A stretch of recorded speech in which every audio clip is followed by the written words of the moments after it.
Fine. So today I'll be teaching spring force. बोलो निशिम. Sir मुझे इस पे डाउट आ रहा है कि आपने बोला था कि लोअर मोस्ट ब्लॉक का रेस्ट होने के चांसेस ज्यादा है. मुझे लेक्चर के एंड में पूछना. लेक्चर के एंड में पूछना.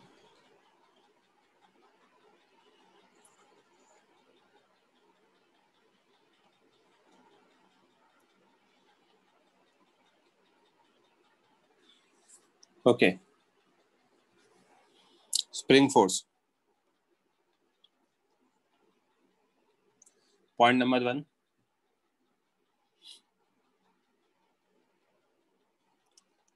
Ideal spring is massless. Ideal spring क्या होता है? massless होता है. Okay.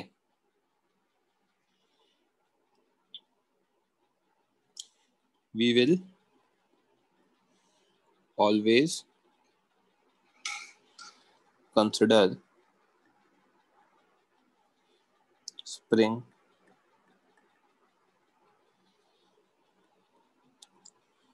to be ideal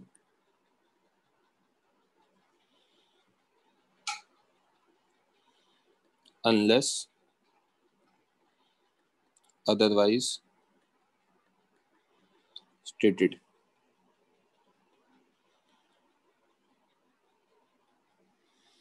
okay. तो आइडियल स्प्रिंग है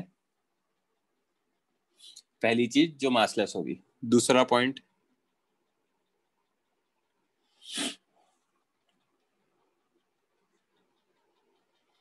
spring force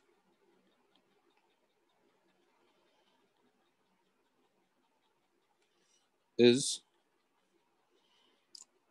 proportional to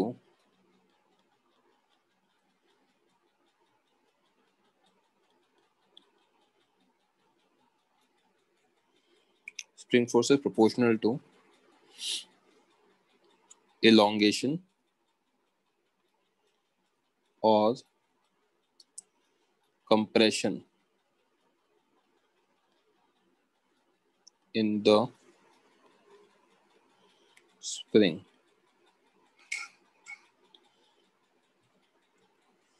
Where elongation or compression are measured with respect to its natural length. Natural length के respect में major करते हैं हम इलोंगेशन या कंप्रेशन को. एग्जाम्पल 1.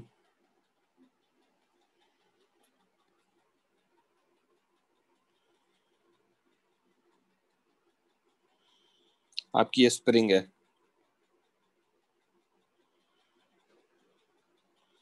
ये किस में है?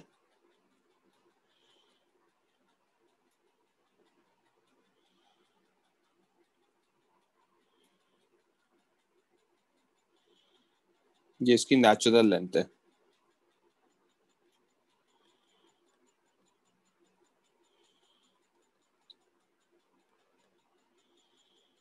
ओके.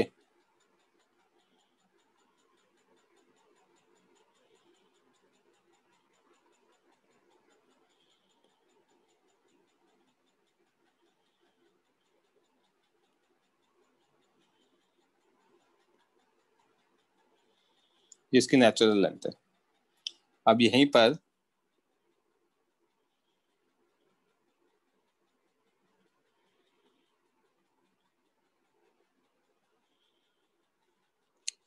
ये हो गई इसकी इलोंगेशन वाली स्टेट.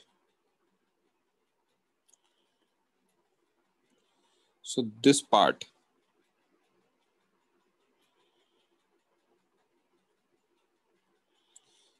is elongation. Okay. ऐसे ही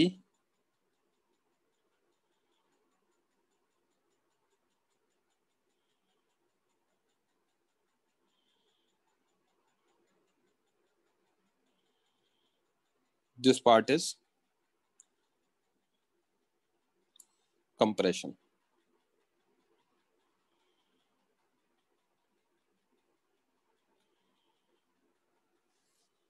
यहां तक किसी को doubt?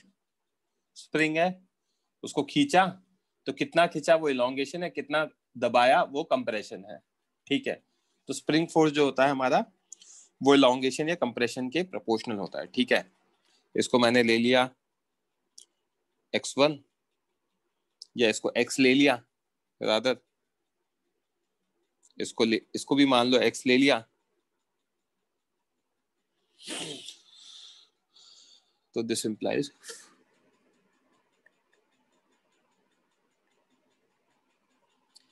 F spring is proportional to x।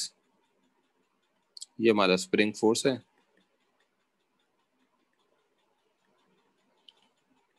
और ये हमारा इलोंगेशन और कंप्रेशन है।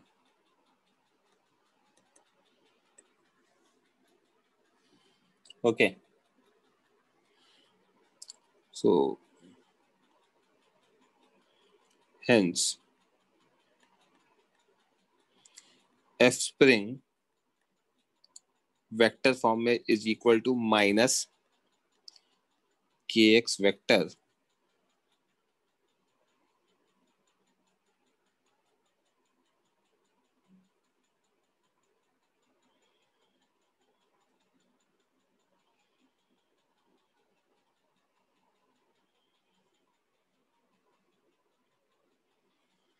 ओके, जहां पे k क्या है? स्प्रिंग कांस्टेंट है जिसे हम प्रोपोर्शनलिटी कांस्टेंट भी कहते हैं। नेगेटिव क्यों आया? Negative because spring force direction is opposite to elongation or compression।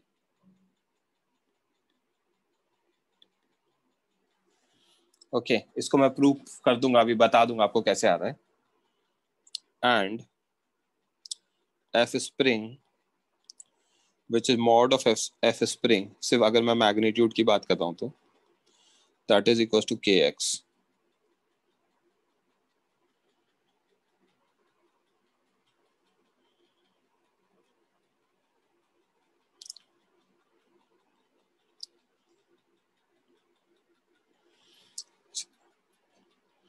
Okay, देखना बच्चों कैसे आ रहा है अपोजिट। हाँ स्पर्श बोलो। सर आपने ये आगे वाले पेज पे लिखा spring force is opposite to elongation और कंप्रेशन, बट सर ये कोई एक डायरेक्शन में तो रहेगा ना, दोनों के अपोजिट कैसे हो सकते हैं? और लिखा है ना, और का मतलब समझो, तो एंड सर थोड़ी करना है। मतलब कंप्रेशन किया तो पढ़ा इलोंगेशन रहा के हूँ अपोजिट है। पढ़ा रहा हूँ, रुक जाओ, ओके पढ़ा रहा सर। हूँ, इधर देखो। ठीक है, हमारी ये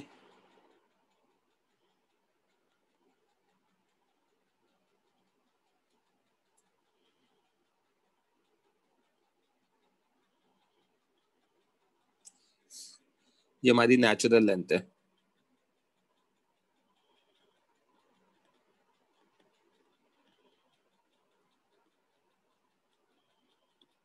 ओके, तो मैंने क्या किया,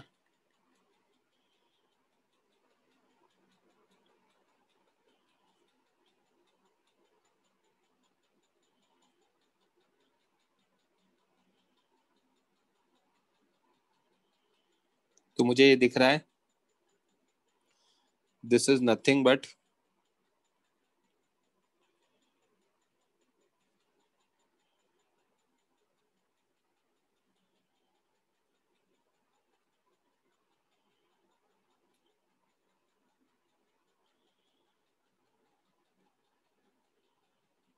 इलोंगेशन x। तो यहाँ पे स्प्रिंग फोर्स किधर लगेगा? अगर मैं इसको छोड़ दूंगा ऑब्जेक्ट को, तो ऑब्जेक्ट की टेंडेंसी किधर जाने की होगी? ऑब्जेक्ट की टेंडेंसी होगी लेफ्ट में जाने की। इलोंगेशन हमारा अगर हम देखते हैं, इलोंगेशन राइटवर्ड्स है,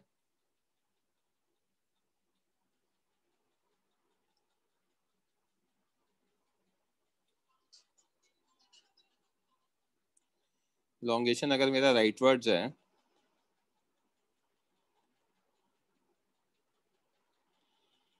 तो स्प्रिंग फोर्स किधर लग रहा है? एफ स्प्रिंग लगेगा के एक्स, उसका डायरेक्शन होगा लेफ्टवर्ड्स।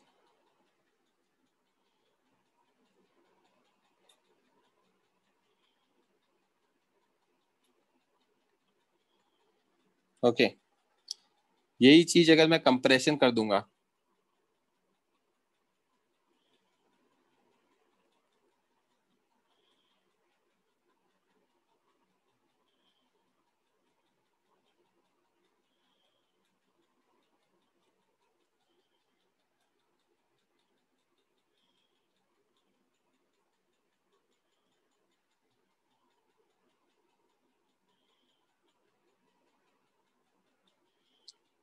ये भी मैंने एक्स मान लिया या x1 मान लिया, x1 नहीं मानते, x डैश मान लेते, कंप्रेशन। ओके, तो ऐसे जैसे ही ऑब्जेक्ट को छोड़ूंगा इसमें स्प्रिंग फोर्स किधर लगेगा?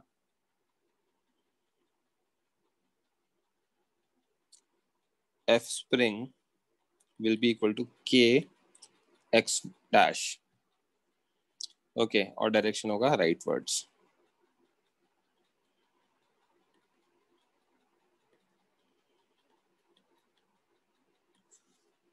समझ में आती है क्या बात? किसी को कोई डाउट? डायरेक्शन लिख रहा हूं तो प्लस माइनस लिखने की जरूरत नहीं है, क्योंकि डायरेक्शन के कारण आता है निलाब। स्पर्श आई गेस आपको क्लियर हो गया होगा। Okay,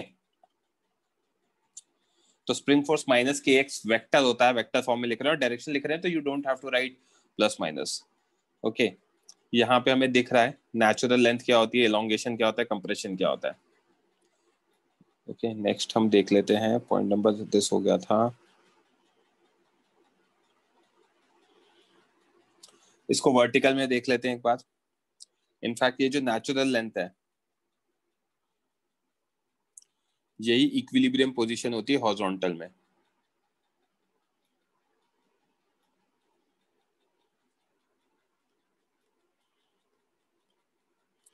in case of horizontal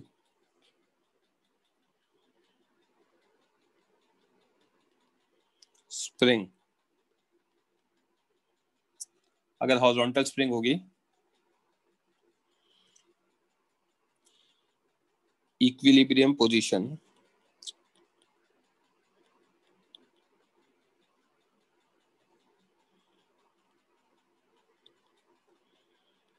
is at natural length।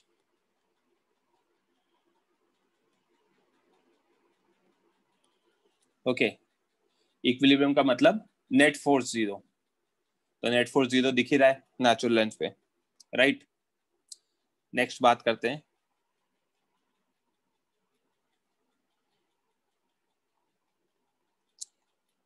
In case of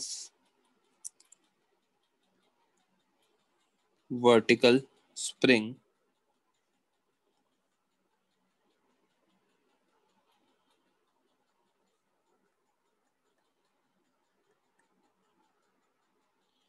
अगर स्प्रिंग वर्टिकल है तो क्या होगा?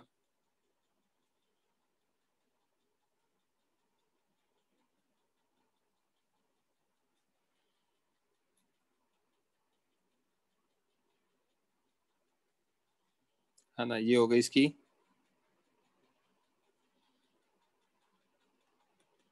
Natural length. ठीक है, नेचुरल लेंथ ये हो गई, इसमें नो elongation और कंप्रेशन।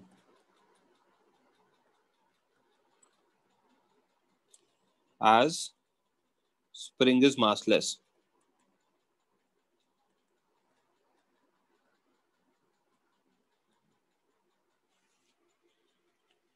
क्या है, स्प्रिंग मासलेस है तो कोई इलोंगेशन या कंप्रेशन नहीं है, ठीक है। स्प्रिंग का मास होता तो वो नीचे mg लग जाता। अच्छा रेज हैंड करो ना निशम, अगर आपको डाउट है तो। अब मैसेज लिखने से पहले मैं आपको कितनी बार बता चुका, रेज हैंड करो जल्दी। हाँ निशिम। सर सो मैं इतना ही पूछ रहा हूँ कि सर करेक्ट समझ रहा हूँ कि अगर कभी सबको स्प्रिंग हुआ हम लोग ने स्प्रिंग को पीछे पुश किया तो ऊपर मतलब सॉरी लेफ्ट में पुश किया तो राइट में जाने की टेंडेंसी होती है, इसलिए ये करेक्ट है क्या? मैं करेक्ट सोच रहा हूँ सर? हाँ हाँ सो वही इसलिए ऐसा है, वो ऑपोजिट डायरेक्शन है ना? हाँ, मतलब ये तो बेसिक कॉमन सेंस है ना। स्प्रिंग हाँ पुश सर, करता है या पुल करता है? हाँ सर मैं वही आदित्य बोलो। Yes sir. सर आदित्य हाँ सर बोलो। जितना स्प्रिंग फोर्स मास एम पे लगेगा उतना ही spring force sir fix point पे भी लगेगा। कर लेते हैं अभी अपन डिस्कस, करेंगे अपन वो चीज डिस्कस, ठीक है। ये नेचुरल लेंथ है, स्प्रिंग में कोई इलोंगेशन कंप्रेशन नहीं होगा क्योंकि स्प्रिंग मासलेस है तो नीचे mg वगैरह नहीं लगने वाला है। नीचे man Aditya please lower your hand. जिस भी बच्चे को जहां भी डाउट है रेज हैंड कर देना, ओके। अब मैं एक सिनेरियो कंसिडर करता हूं।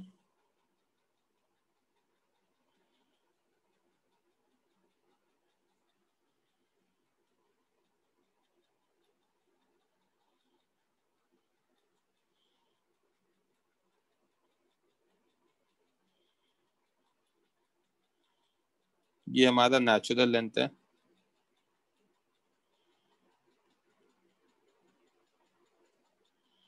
ओके।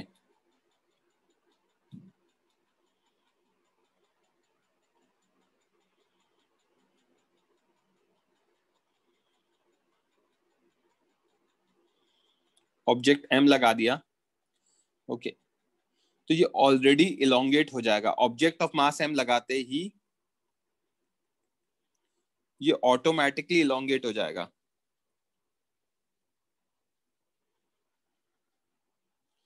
यहां पे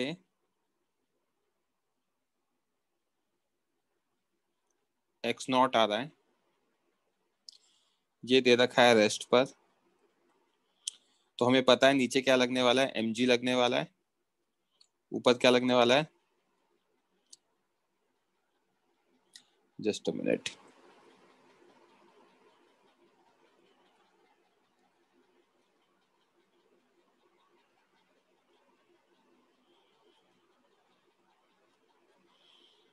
ऊपर लगने वाला है F spring equal to K X nought, और यहाँ पे आने वाला है K X nought is equal to M G. Rest है, मतलब ये कौन सी पोजीशन है, इक्विलिब्रियम पोजीशन है, ओके। अगर आपने ऑब्जेक्ट को लटका दिया तो वो कुछ ना कुछ इलोंगेट होगी होगी, क्योंकि उसका mg नीचे लगने वाला है तो ऊपर एफ स्प्रिंग लगाना ही पड़ेगा। और अब और क्या देख सकते हैं हम इसमें,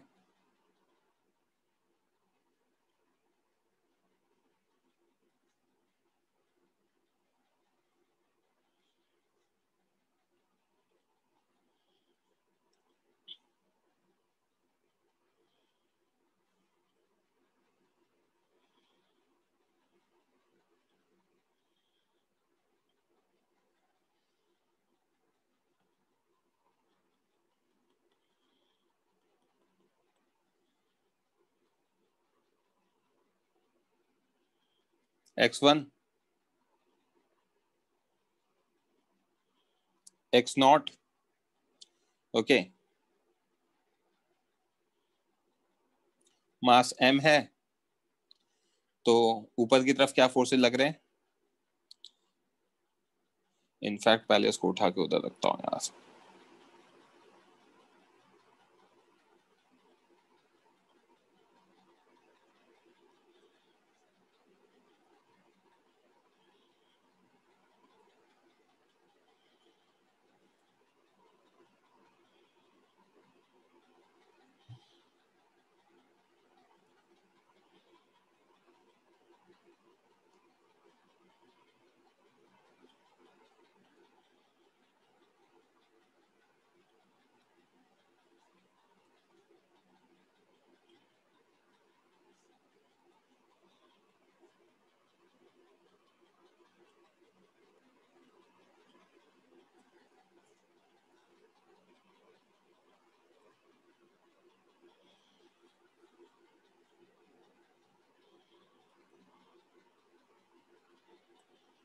ओके तो अब इसमें ऊपर नीचे क्या फोर्सेस लग रहे हैं? नीचे लग रहा है mg,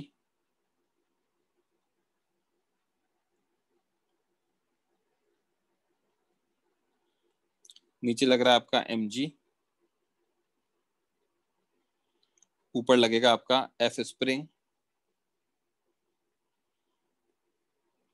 के x प्लस एक्स नॉट, ये फोर्सेस लगेंगे।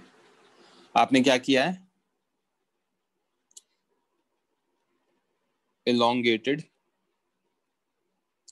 further from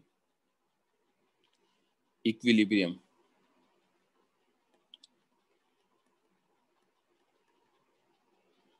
position, equilibrium position से फर्दर इलोंगेट किया है यहां पर हमने थर्ड केस में। ओके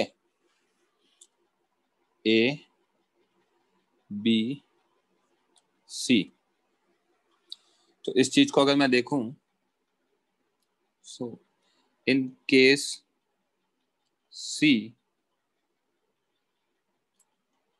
ये जो ऑब्जेक्ट है ऊपर लगेगा एफ स्प्रिंग के एक्स नॉट प्लस एक्स, यही बताया x1 रादर, एंड नीचे लग रहा है mg from case 2 mg is equals to kx naught. This implies f net in case 3 will be f net equal to f spring minus mg kx naught plus x1 minus mg kx naught plus kx1, mg की value डाल रहा हूं kx naught, so f net is equals to what? kx1 आएगा, that must be equal to what? Mass into acceleration.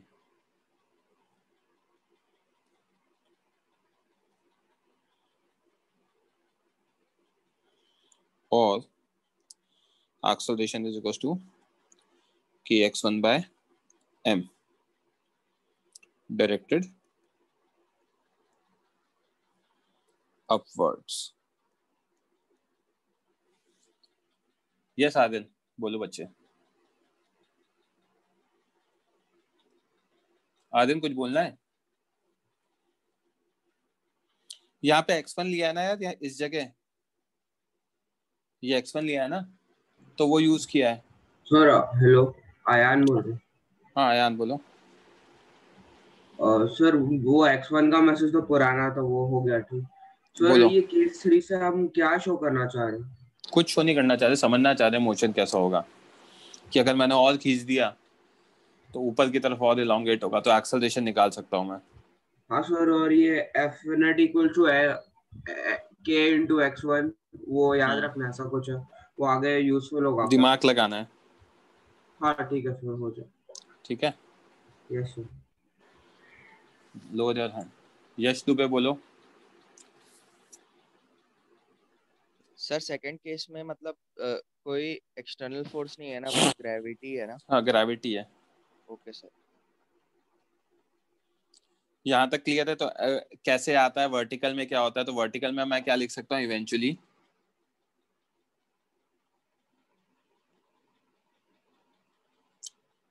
in case of vertical spring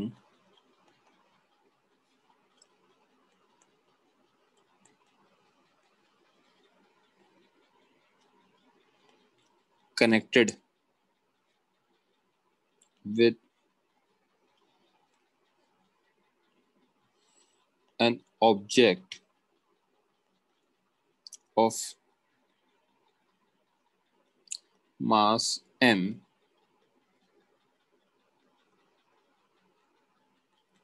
natural length is natural length position is different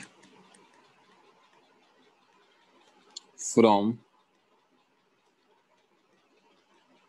equilibrium position.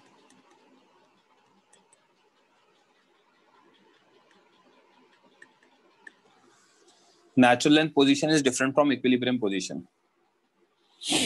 Natural length की position और equilibrium position की different होती है.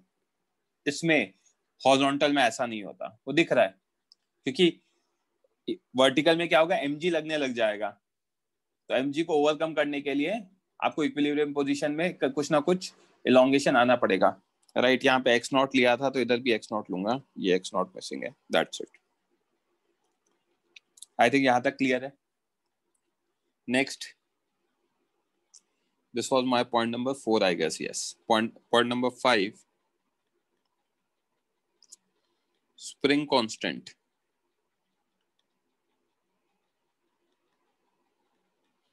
is property of a spring. Spring constant क्या होता है? Property है spring का, है ना. For spring of same material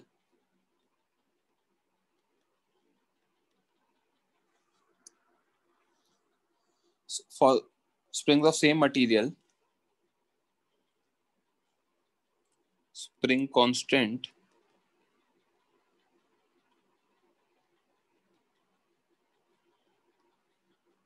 K is inversely proportional to length of spring.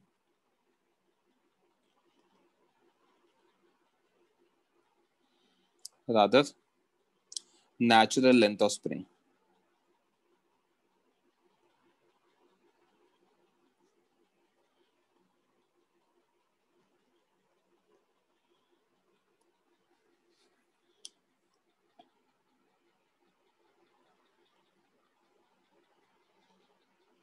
K is inversely proportional to L, or KL is equals to constant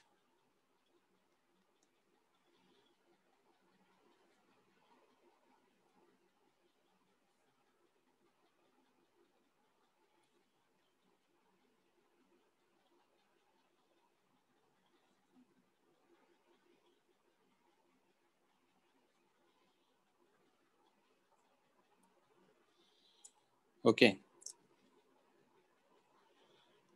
We'll learn this concept in, rather we'll understand this concept. We'll understand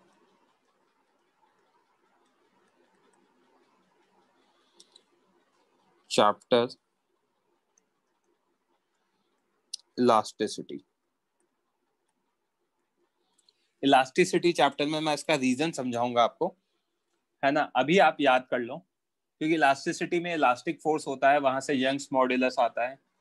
तो मैं एक just idea दे देता हूं. F by A is Y delta L by L होता है.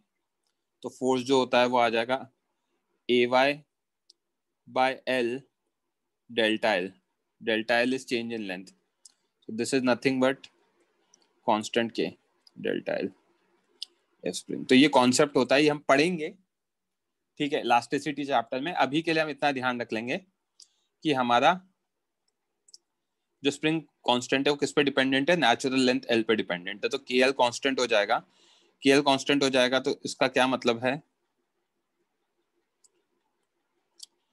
K1 L1 is equals to K2 L2. That is, if spring is cut into half, then its spring constant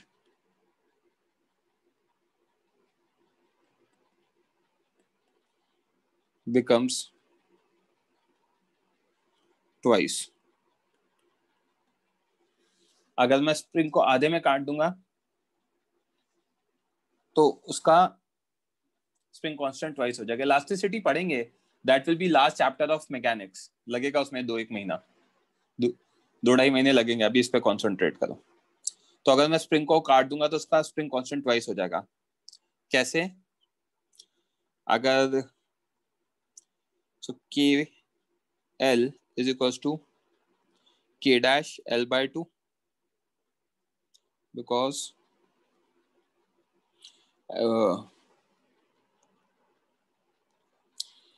L2 is equals to L by 2, या rather L1 by 2. इसको K1 K2 रहने देते हैं ताकि आपको confusion ना हो. K1 K2 because it's cut into half. तो यहां से अगर हम देखेंगे तो 2K1 किसके इक्वल आ जाएगा? K2 के इक्वल आ जाएगा.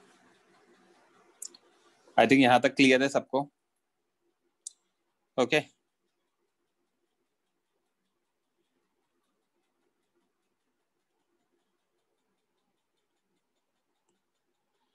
किसी को कोई डाउट है यहां तक बच्चों? यस अयान बोलो. सर ये K1 L1 is equal to K2 L2, ये एक और बार बताओ ना, उनको नहीं समझा. ये ऊपर ही आपको बॉक्स समझ में आया? एक सेकंड. हाँ सर. तो KL इक्वल्स टू कांस्टेंट, तो K1 L1 equals to K2 L2. फिर उसके नीचे आपने जो लिखा है ना K1 L1 is equal to शांति रखो आप. मुझे K2 समझ में आ L2. गया, आपको क्यों नहीं समझ में आया? थोड़ा सा आप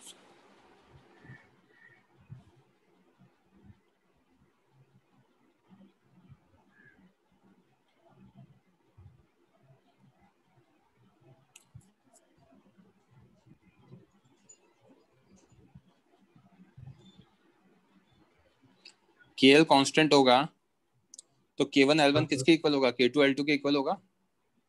हाँ सर. ये लिखा है मैंने.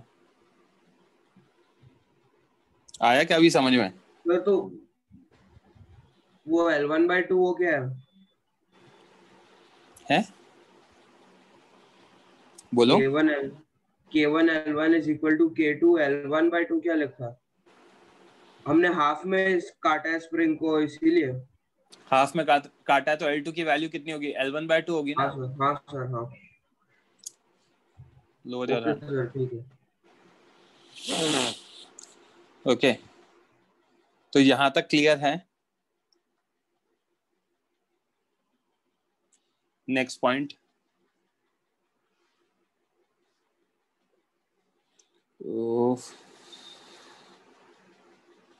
ये बता दिया मैंने. और क्या होता है? हमने वर्टिकल पोजीशन बता दी, हॉरिजॉन्टल बता दी. ठीक है. एक स्टेटमेंट और है, बट उससे पहले अपन एक दो क्वेश्चंस कर लेते हैं हम.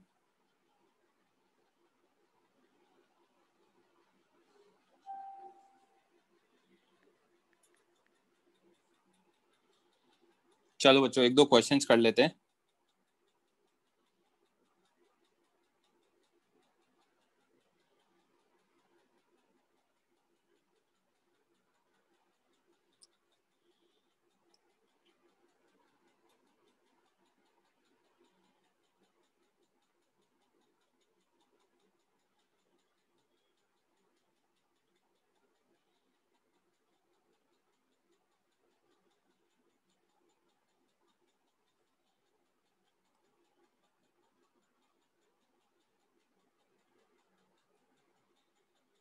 करो solve.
This is the answer.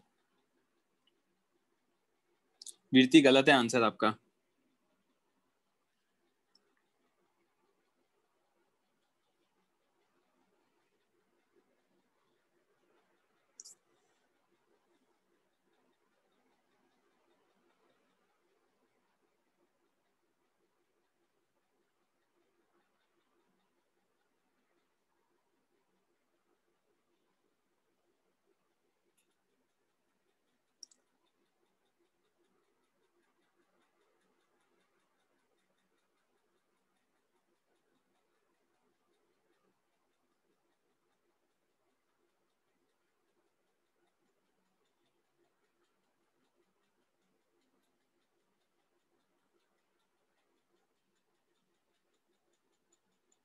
हाँ निशिम, आंसर सही है।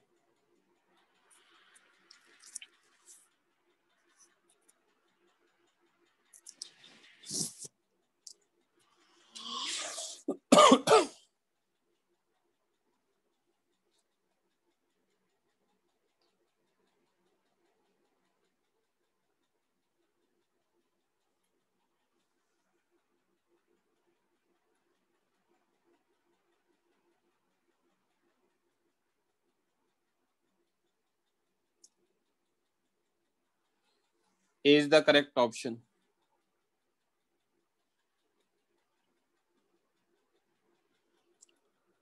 Last 1 minute.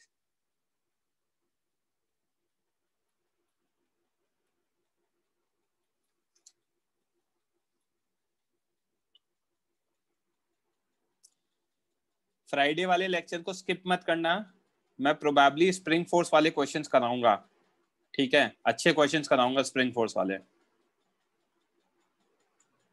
तो मैंने ग्रुप में लिखा था कि मैं फ्राइडे को डिस्कशन करूंगा, but I will make you solve some more questions on spring force. आज तो मैं कराऊंगा ही सही, आगे उस दिन भी कराऊंगा।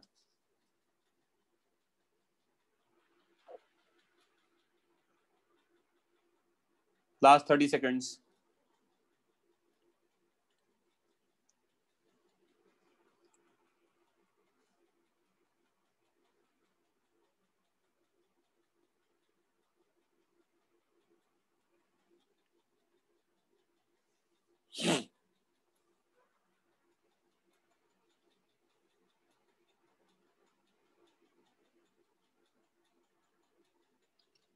ओके, रेज हैंड करो, कौन करेगा discuss?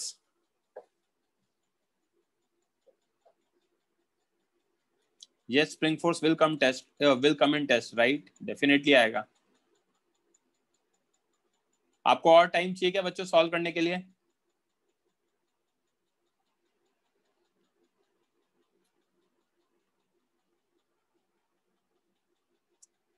Last 1 minute, not more than that.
Okay,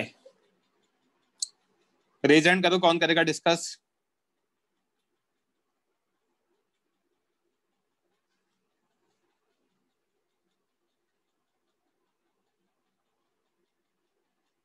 mic on कर दो स्पर्श।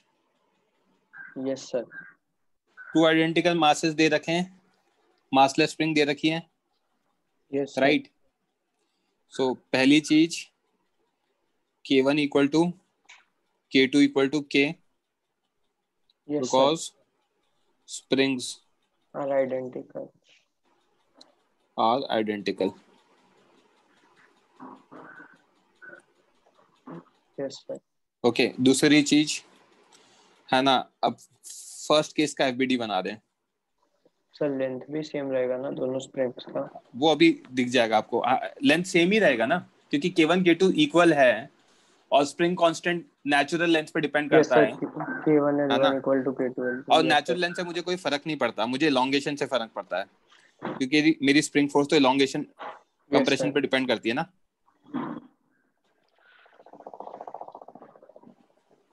ठीक है, तो हमें ये दे रखा है, एंगल 30 डिग्री दे रखा है।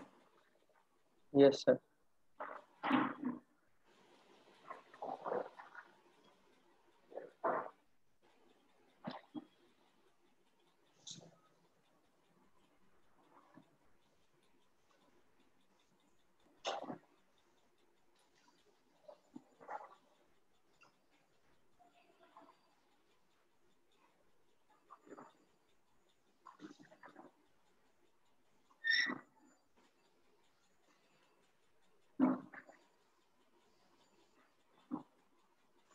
ये 2 kg दे रखा है, yes sir.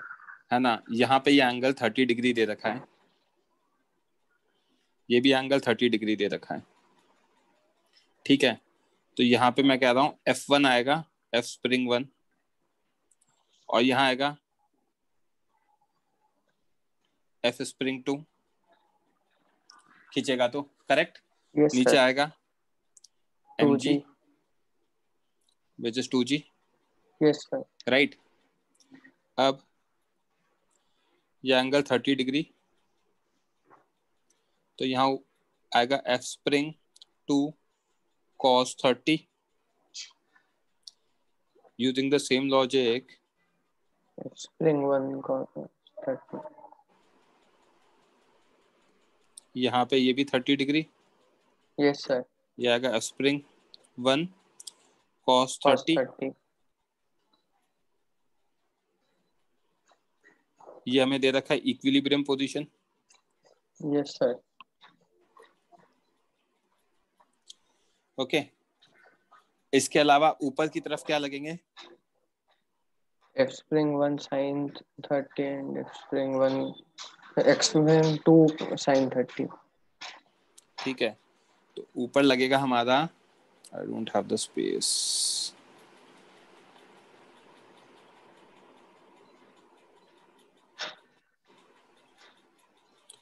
F spring 1 sin 30 plus, चलो ठीक है, साइन 30 लिख देता हूँ, आप कह रहे तो sine 30 plus F spring 2 2 sin 30। Sine 30। Equilibrium है तो इसका मतलब क्या है?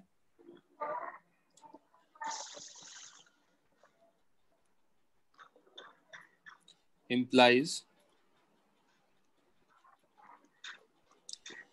F spring 1 cos 30 is equals to what? spring 2 F cos spring 2 30। cos 30, yes तो ये सर। दोनों कैंसिल हो जाएंगे।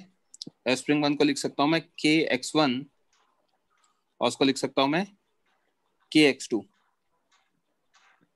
तो this implies x1 is equals to x2, yes sir. correct? Equal to let's say x, let, okay, yes sir. है ना? And from vertical what I can write, F spring 1 sin 30 plus F spring 2 2 sin 30 sin 30 equal to 2G। is equals to 2G. Yes sir.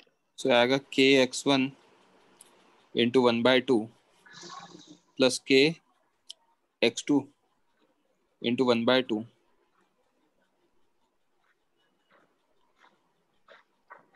is equals to 2g. Yes sir. तो इसको मैं लिख सकता हूँ kx/2 plus kx/2 is equals to 2g, Yes sir. implying kx is equals to what? 2g आ जाएगा. Yes sir. Let this be my question number 1. Okay. अब मुझे case 2 में क्या दे रखा है? The acceleration of the block just at the moment when the right spring breaks. तो case 2 में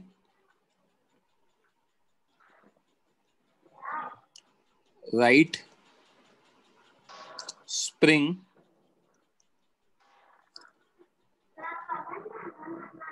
breaks ये दे रखा है. Yes sir. तो हमारा फिगर कैसा होगा अब?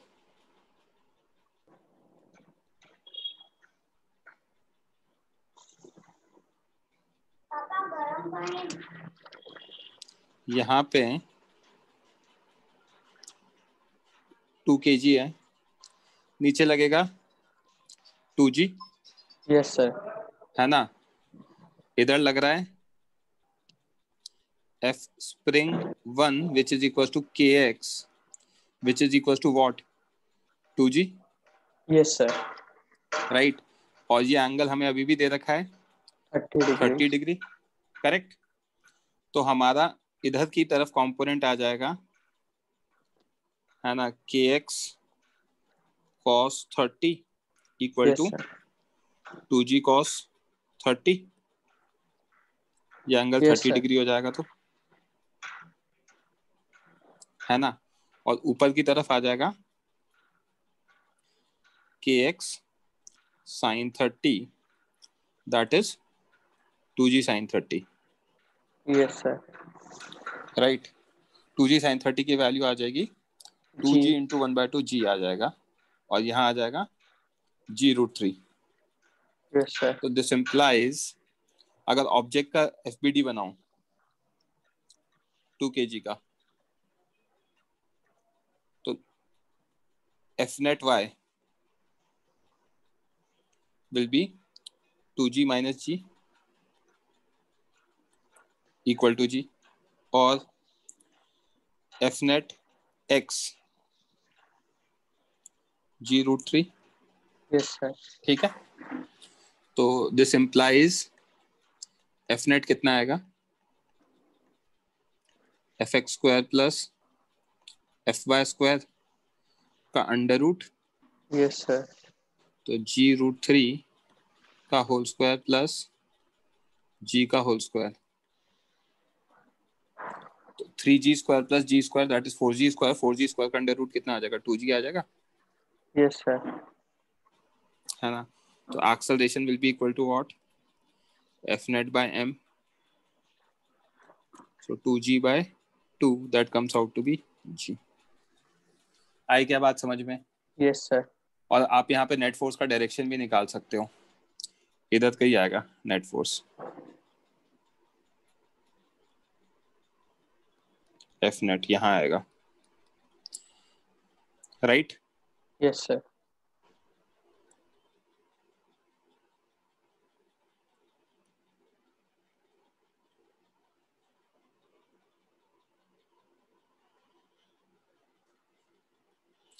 निकाल लेना. ये एंगल आपका 1/√3 tan थीटा 1/√3 कब होता है? 30 डिग्री पर. tan 30 is 1/√3 ना. हाँ.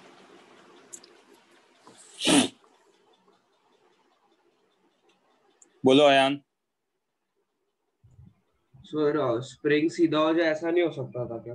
नहीं नहीं, उस इंस्टेंस पे पूछा है. तो स्प्रिंग को चेंज होने में टाइम लगता है. वो वही नोट मेरे को लिखवाना है, वो मैं लिखवाऊंगा अभी कि स्प्रिंग फोर्स अगर आपने एक साइड को कट कर दिया तो स्प्रिंग फोर्स चेंज नहीं होता है. वो अभी मैं इसके जस्ट बाद लिखवाने ही वाला. वो इंस्टेंट के लिए हमने निकाला. सुनो मेरी बात, सुनो बात. आपने राइट वाले को कट किया ना, तो लेफ्ट वाले को चेंज होने में टाइम लगेगा. तो अगर टाइम लगेगा तो उस इंस्टेंस पे तो वही फोर्स लगेगा जो लग रहा था. ओके. हाँ सर. कृष्णा बोलो. सर सेम डाउट था कि मतलब वो स्ट्रिंग वर्टिकल क्यों नहीं होगा। हाँ, उस इंस्टेंस पे तो वही लिखवाना, मैंने कहा था ना नोट लिखवाऊंगा, ठीक है। Okay sir, thank you. हाँ, यश दुबे बोलो। सर आपने kx sin 30 डिग्री को 2g sin 30 डिग्री क्यों लिखा है? kx की वैल्यू क्योंकि 2g है, ऊपर देखो उसके जस्ट ऊपर ही लिखा है, और kx 2g निकाला है। वर्टिकली में आपने अच्छा हाँ मैं समझा गया। Okay,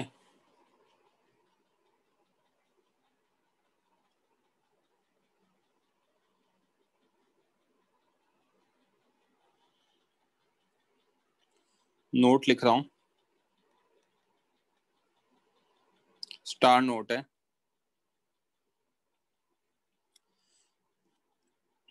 spring force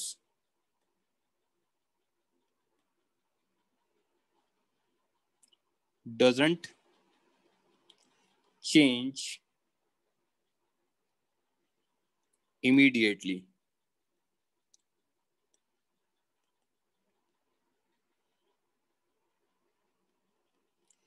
It will take time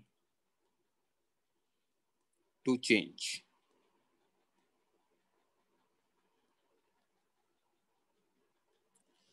Like in above example, as right spring is cut, left spring will act initially in its original direction,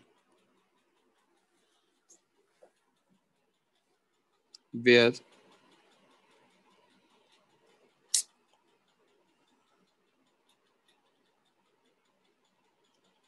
it was acting. अगर मैंने राइट स्ट्रिंग को काट दिया तो लेफ्ट स्ट्रिंग इनिशियली वहीं लगेगा जहां लग रहा था। अर्थात बोलो, अभी मुझे इस पॉइंट को समझाना है। हाँ सर वो अगर हम सर स्ट्रिंग ले तो सर ये नहीं होगा ना। अरे मैं समझा रहा हूँ, अभी रुक जाओ, माइक ऑफ करो, lower your hand, where it was acting. Okay,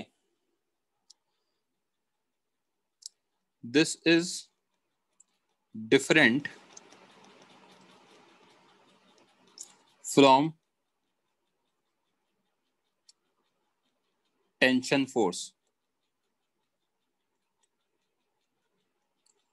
due to string. That is, if in above example strings are considered instead of spring, and if left knee, right, and if right string is cut, then at that instance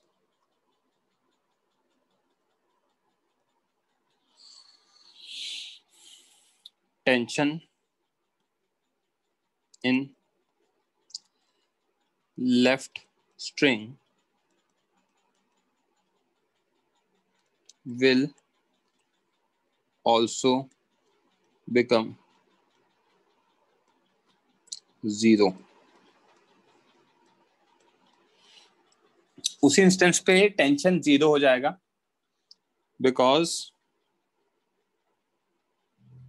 string is no longer, tight.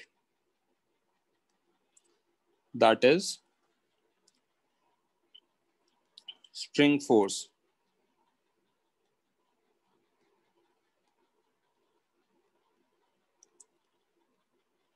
That is tension.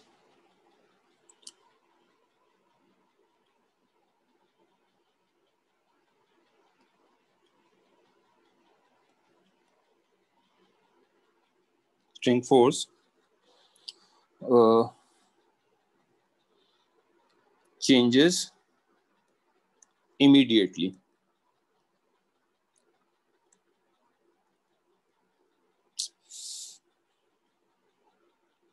Changes immediately.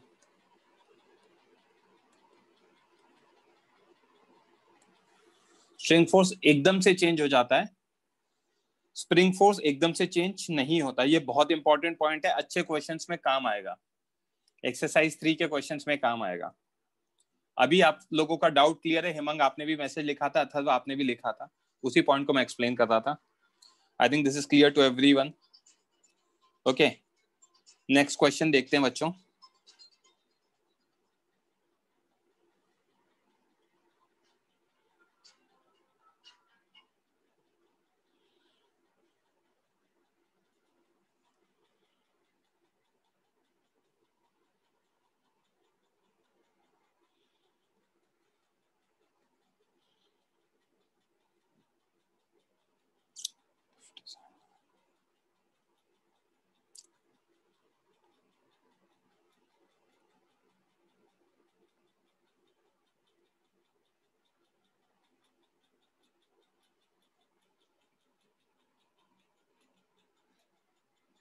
करो calculate.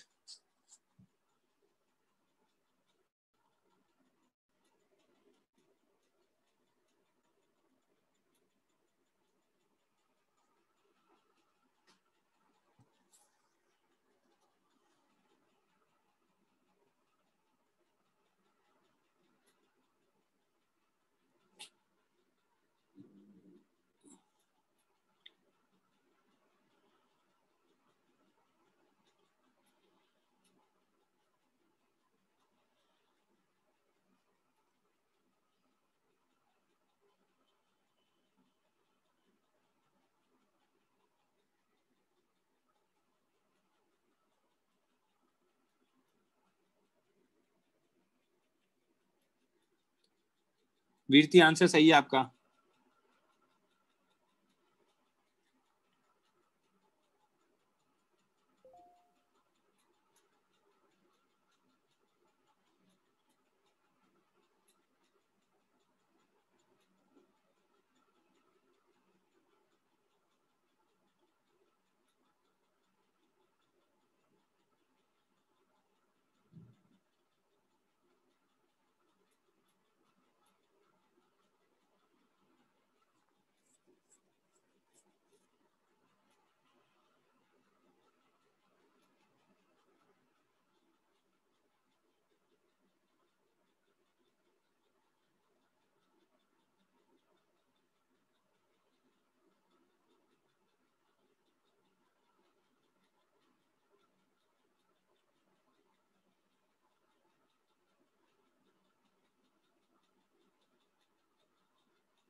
स्पर्श बोलो. The answer is A option. Sir आपने आगे वाले page पे लिखा है कि वो अगर एक स्ट्रिंग कट कर दिए देते हम लोग तो फिर टेंशन 0 हो जाता है दूसरे स्ट्रिंग में भी. बट क्योंकि स्ट्रिंग स्लैक कर जाएगी, टाइट नहीं रहेगी उससे. पेंडुलम जैसे नहीं होगा वो? नहीं, वो पहले नीचे गिरेगा, फिर उसके बाद पेंडुलम जैसे होगा. पहले वो वर्टिकली फॉल करेगा, फिर उसके बाद पेंडुलम जैसे होगा. Okay, thank you. Last 30 second. The answer is A option.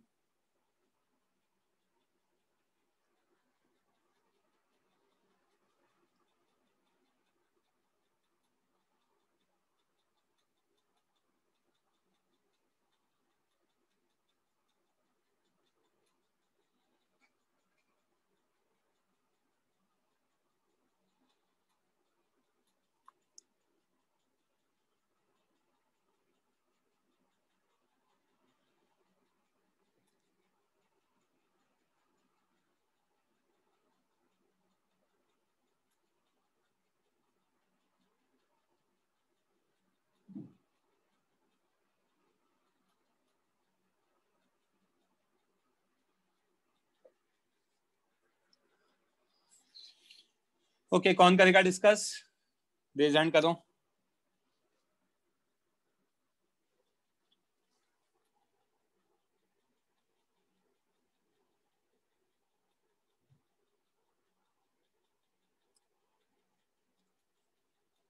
Pranav एक सेकेंड, माइक ऑन करो प्रणव। Yes sir. फोर्स लगा है 16 न्यूटन का, 5 kg 10 kg पे, है ना? अब at the instance shown that 10 kg mass has acceleration of what? 5 meter per second square. The acceleration of mass क्या क्या पूछा आपसे? 5 kg। तो अगर मैं इसका FBD बनाऊंगा 10 kg का,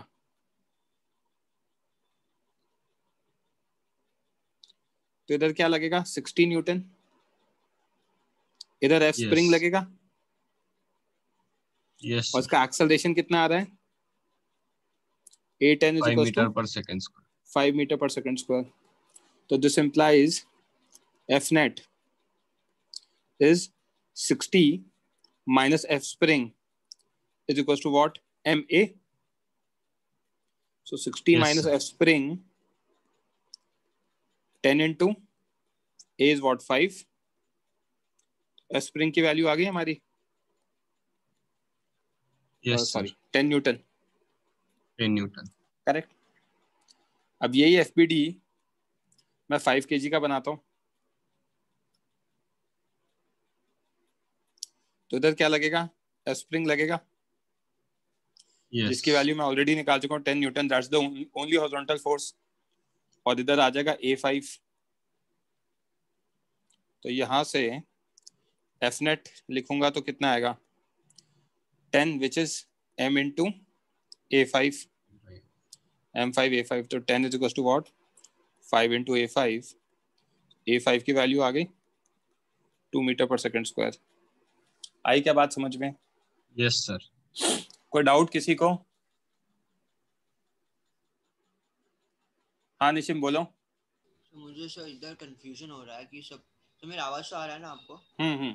सर अगर 60 न्यूटन आगे की तरफ लग रहा है, पर अगर एफ स्प्रिंग सपोज 60 न्यूटन से ज्यादा हुआ तो पीछे की तरफ भी एक्सेलरेट कर सकता है ना? तो उन लोगों ने डायरेक्शन थोड़ी बोला एक्सेलरेशन का कि 60 न्यूटन की डायरेक्शन में है, तो हम लोगों को कैसे पता चलेगा 60 न्यूटन ज्यादा होगा? स्प्रिंग से पड़े पड़े अपने आप खिसकने लग जाएगा ऑब्जेक्ट। सर क्या आपको ये लगता है कि स्प्रिंग फोर्स लगा और ऑटोमेटिकली खिसकने लग जाएगा ऑब्जेक्ट आपके अकॉर्डिंग है? नहीं सर, ऑटोमेटिकली नहीं होगा सर। तो फिर स्प्रिंग फोर्स कैसे 60 से ज्यादा हो सकता है? हॉरिजॉन्टल पोजीशन में रखा हुआ है ना। सर वापस मुझे कंफ्यूजन हो रहा है सर, वापस बोलो ना सर। कंफ्यूजन क्या हो रहा है बच्चे? अगर मैं यहाँ खींचूंगा इसको इधर, तो स्प्रिंग फोर्स इससे ज्यादा कैसे हो सकता है? अच्छा हाँ सर, समझ गया सर। है ना, मैंने खींचा है। हाँ सर, हाँ सर। मैं फोर्स लगा रहा हूँ, मेरे फोर्स से ज्यादा हो गया स्प्रिंग फोर्स, तो मतलब वो पड़े पड़े अपने आप ही खिसकने लग जाएगा। कॉमन सेंस लगाओ, राइट? हाँ सर, नहीं अपने आप नहीं हो सकता सर। हाँ कृष्णा बोलो। कृष्णा कुछ बोलना है आपको? रेज हैंड किया है आपने? हाँ सर। हाँ बोलो। सर वो हमने जो इसमें इंडिविजुअल एफबीडी बनाया ना 10 kg और 5 kg का, तो उसमें जो स्प्रिंग फोर्स का डायरेक्शन है वो पता करने के लिए हम जो दूसरे साइड पे ऑपोजिट एंड पे जो है उसको रेस्ट पे मानते हैं ना, फिक्स पॉइंट मानते हैं ना। अज्यूम कर लो। हाँ हाँ वही ना मतलब। हाँ सर ठीक।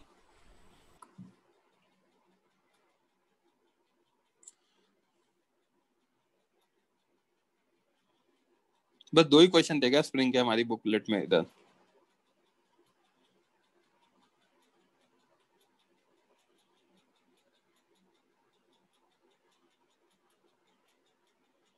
ये एक अच्छा क्वेश्चन है, मैट्रिक्स मैच 2। ये मैं आपको होमवर्क में दे रहा हूँ, नेक्स्ट लेक्चर में करेंगे अपन।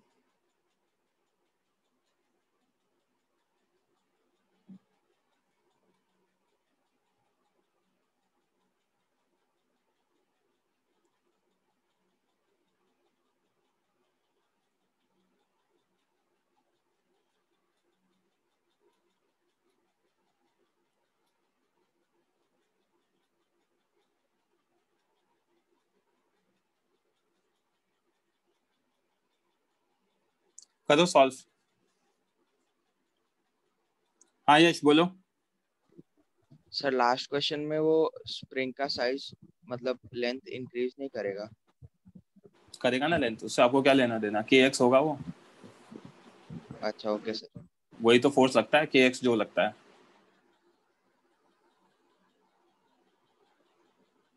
सर मेरे को पूछना है कि जब भी हम लोग स्प्रिंग फोर्स 5 kg पे कंसिडर कर रहे हैं तो 10 kg पे रेस्ट को मानना है, और उसके वजह से स्प्रिंग कंप्रेस हो गई और उस वजह से एफएस आगे लगेगा ना यार देखो 5 kg पे। राइट एंड पे हाँ मैंने अभी आपको बताया it is always towards opposite, तो है ना, आपने जब खींचा तो स्प्रिंग इधर खींची होगी, हाँ तो स्प्रिंग फोर्स इधर लगेगा इस पर, हाँ और इसमें स्प्रिंग किधर खींचा होगा, पीछे की तरफ। तो आप इस पे स्प्रिंग फोर्स किधर लगेगा, इधर लगेगा। हाँ सर समझ में आई बात, वो तो बेसिक हाँ। लॉजिक है कि आप मीन पोजीशन या सेंटर की तरफ लगा दो, अगर ज्यादा कुछ नहीं आ रहा तो। ओके करो ये सॉल्व करो क्वेश्चन।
ओम आंसर सही है आपका, केवल आंसर सही है आपका।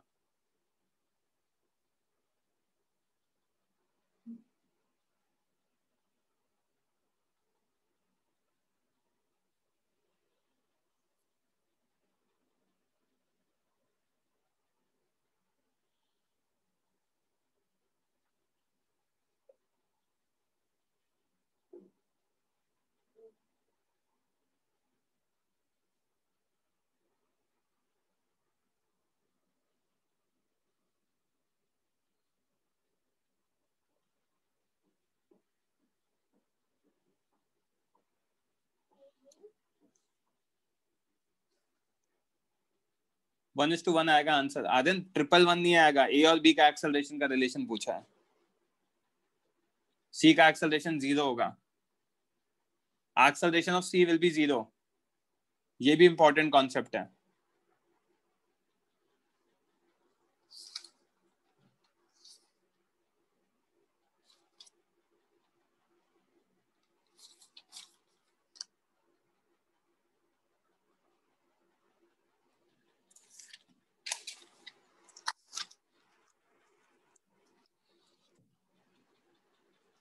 ओके रेज हैंड करो, कौन करेगा डिस्कस।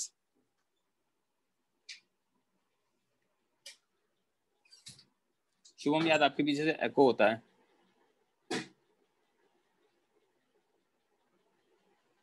ऋषिकेश। Yes sir. हाँ सो हमें क्या दे रखा है, ये इनिशियल इक्विलिब्रियम में है। Yes sir. तो इनिशियल एफबीडी बनाए। Yes sir.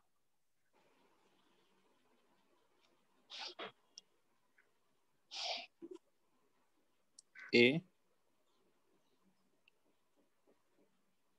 B C. Yes sir. Initial FBD साथ में बना रहा हूं, देखते जाना। तो यहाँ पे ऊपर लग रहा है के, तो इधर मैंने मान लिया है ना, ग्रीन से डिनोट करता हूँ, एक सेकंड, यहाँ भी स्प्रिंग कांस्टेंट के है, तो अब ग्रीन से डिनोट करता हूँ। ऊपर मैंने मान लिया KX1, नीचे mg, नीचे टेंशन T, ऊपर टेंशन T, नीचे mg एंड नीचे KX2, सेम चीज यहाँ पे KX2 और नीचे mg। Yes sir. इस FBD में किसी को कोई डाउट? हर्ष आपको डाउट है क्या? Lower your hands everyone please. Rishikesh आप भी प्लीज लोअर योर हैंड। हाँ भाई निशिम।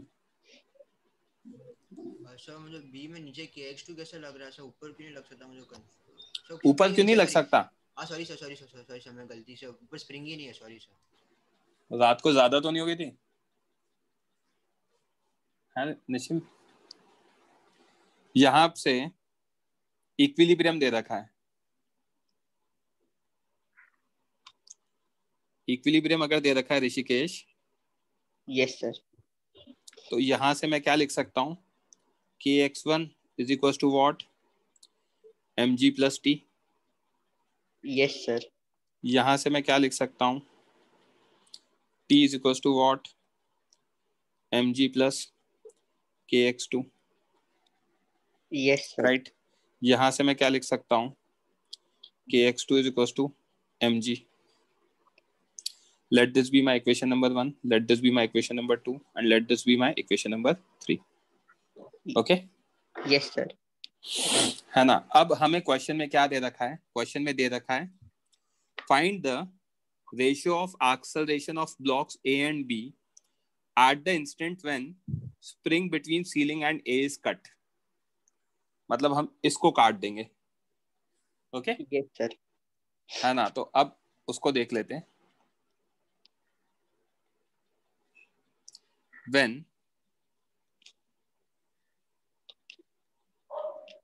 spring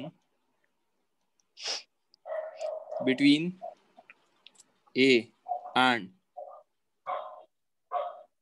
ceiling is cut, this implies, ये important inference है, देखते जाना, KX1 0 because spring is cut. Okay? Yes sir. T equal to 0, tension changes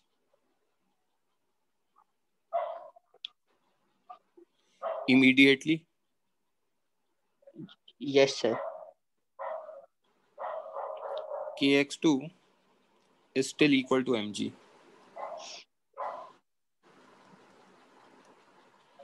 because from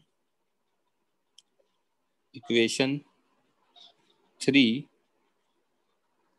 KX2 is equal to mg. Equation 3 में KX2 mg के equal था। Yes sir. ठीक है? So now FBD of A, ये M है, नीचे mg लग रहा है, tension is equal to 0, KX1 equal to 0। This implies acceleration of A कितना आएगा? mg by m that is equal to g. Right? कहीं डाउट है तो रेज हैंड कर देना बच्चों। ठीक है? FBD ऑफ B बनाता हूं। FBD of B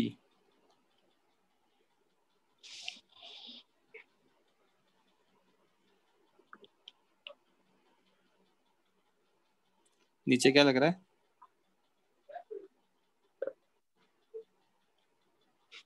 mg। Yes sir. एक मिनट, ए और बी तो एक ही स्ट्रिंग हो जाएंगे ना? Yes sir.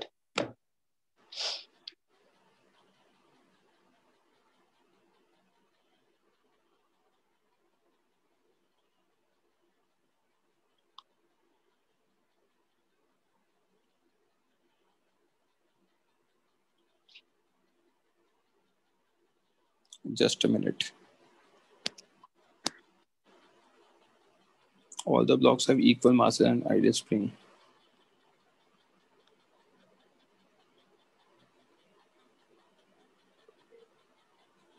मैंने कुछ गड़बड़ तो नहीं करी है ना? mg is equals to kx2 होगा. All blocks have equal masses. System is shown in equilibrium.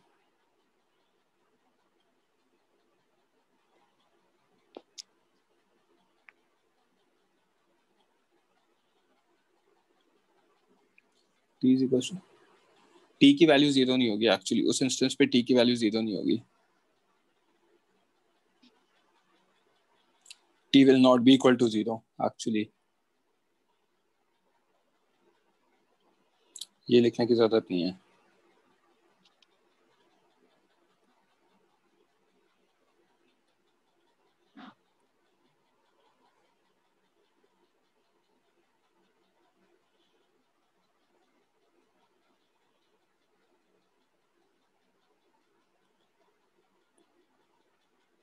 एक मिनट, मैंने कुछ गड़बड़ करी है यहाँ पे. मैंने यहाँ पे kx1 0 हो गया, kx2 की वैल्यू अभी भी mg होगी. ठीक है. Now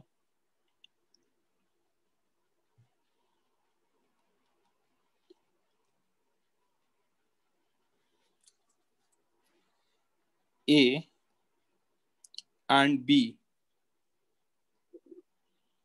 are connected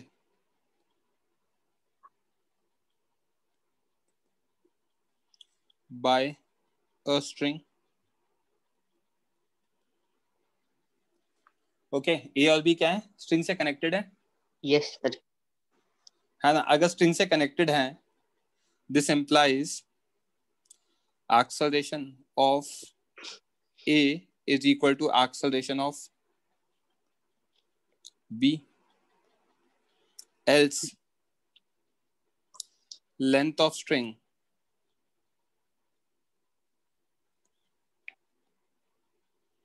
will increase or decrease. Yes sir. ठीक है. So this implies acceleration of A is by acceleration of B is equals to 1. अब ये वैल्यू कितनी होगी ये आपको निकालना है. मैं नेक्स्ट क्वेश्चन दे रहा हूँ, उसमें मुझे समझ में आ गया वो मैंने कहाँ वो किया था. तो बच्चों अभी आपको जब ये नोट्स मिलेंगे ना तो इसमें एंड में एक क्वेश्चन मिलेगा. मैं अभी दिखा देता हूँ क्योंकि टाइम नहीं है, तो मैं एक बार सेंड तो कर देता हूँ जहां पे आपको अलग अलग पोजीशन पे मैं कट कर रहा हूँ स्ट्रिंग को. मीटिंग अभी लीव मत करना, उस क्वेश्चन को आपको सॉल्व करना है. और भी मैं 2-3 क्वेश्चन ऐड करूंगा इसके लेक्चर के एंड में, मतलब इस नोट्स के एंड में, तो वो सॉल्व करके रखना. फ्राइडे को पॉजिटिवली डिस्कस होंगे ये सारे क्वेश्चंस. ओके. तो अभी तो क्या हमसे रेशियो पूछा था, वैल्यूज पूछेंगे तो वैल्यूज निकालनी होगी हमें. वैल्यूज कैसे निकालनी होगी, क्या होगी, वो सारी चीजें मैं अभी आपको बता रहा हूँ कैसे क्वेश्चन किस तरीके से होगा. जस्ट अ मिनट, मैं क्वेश्चन लिख रहा हूँ.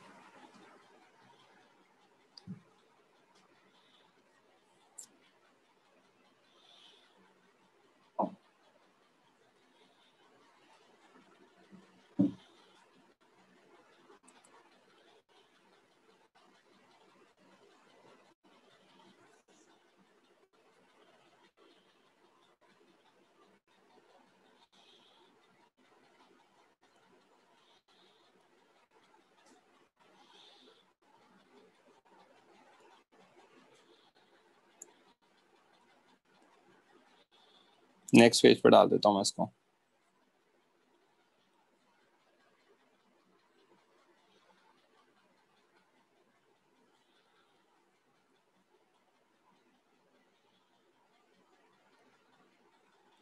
ये क्वेश्चन है बच्चों. ओके. इसमें आपको वैल्यूज भी निकालनी है.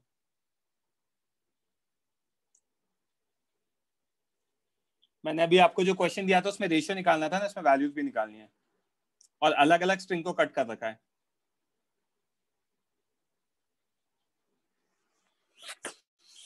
तो ऐसे में कुछ और क्वेश्चंस ऐड कर दूंगा, ठीक है। आपको वो करके रखने फ्राइडे तक। आपका जो होमवर्क है अपार्ट फ्रॉम दैट स्प्रिंग के जो मैं 2-3 क्वेश्चंस और ऐड करूंगा उनको करके रखना है, उनको मैं डिस्कस करूंगा पहली प्रायोरिटी पे फ्राइडे के लेक्चर में, तो आपका स्प्रिंग फोर्स क्लियर हो जाएगा। ओके, किसी को कोई डाउट है, पर्सनल डाउट्स है?